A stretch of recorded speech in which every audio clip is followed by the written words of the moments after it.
안녕하세요. 오늘은 AI 마타 수학을 활용한 수학 수업에 대해 이야기해 보려고 합니다.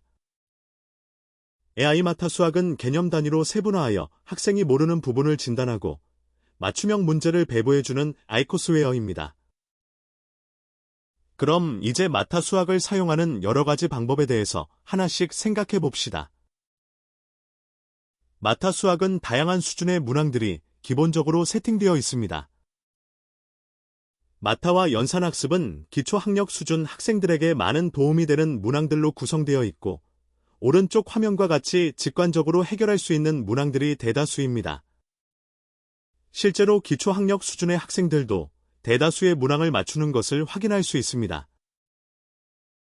PDF 기능도 제공되어 스마트 기기가 준비되지 않은 학생들도 수업에 참여할 수 있습니다.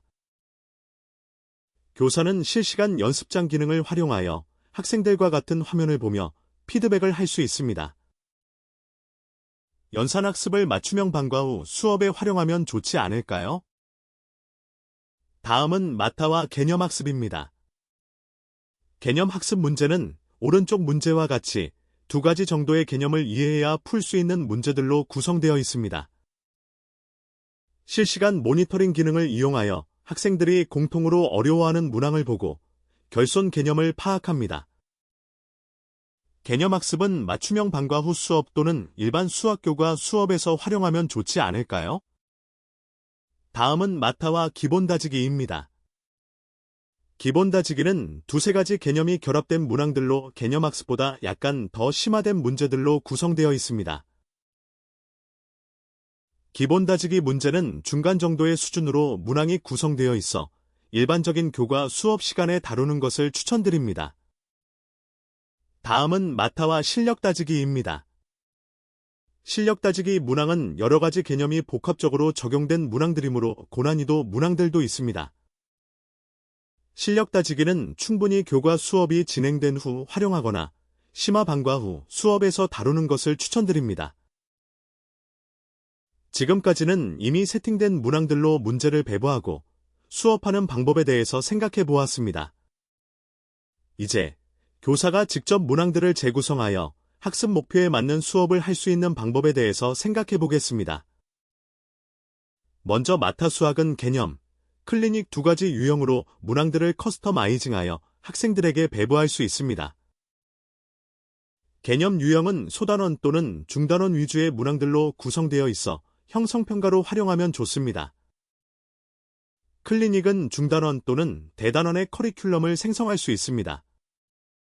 어느 정도 학습이 끝난 후 개념을 심화하고 활용하는 데 초점을 맞춘다면 제격입니다.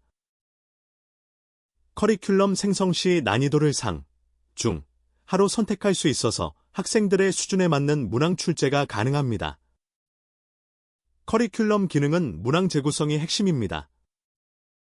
오늘의 학습 목표에 맞게 더 작은 범위의 문항들로만 구성하여 출제가 가능하므로 개념 설명과 문제 풀이의 순환의 주기를 더 줄여서 개념 강의 시간이 길어지지 않도록 할 수 있습니다.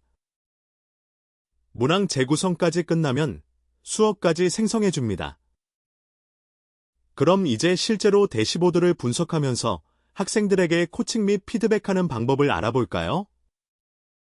먼저 A유형 학생의 종합보고서를 보시겠습니다.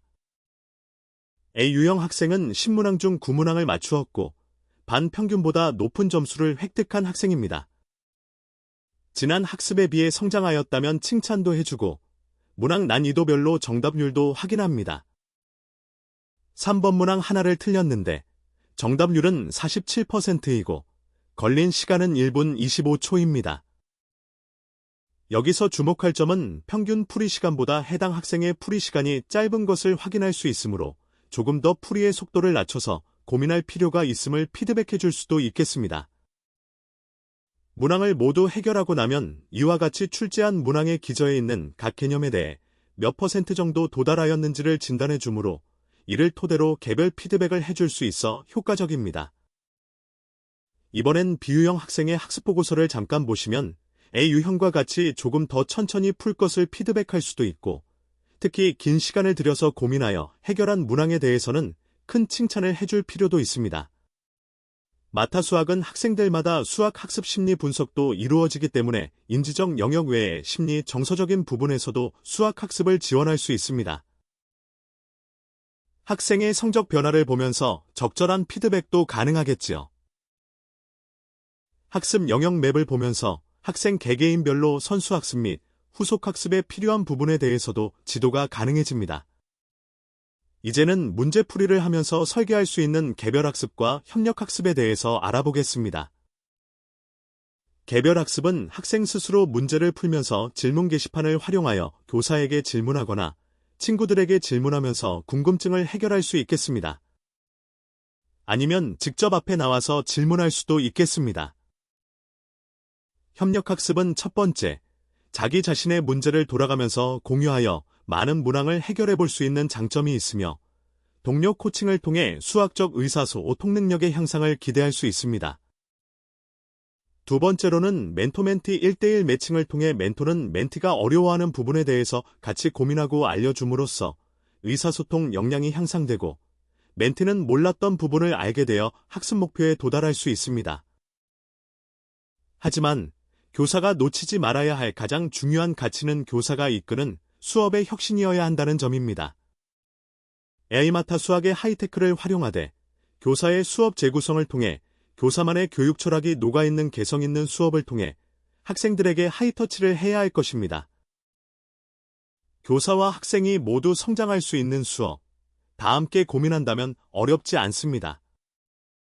우리 모두 교실을 천천히 바꿔나가요.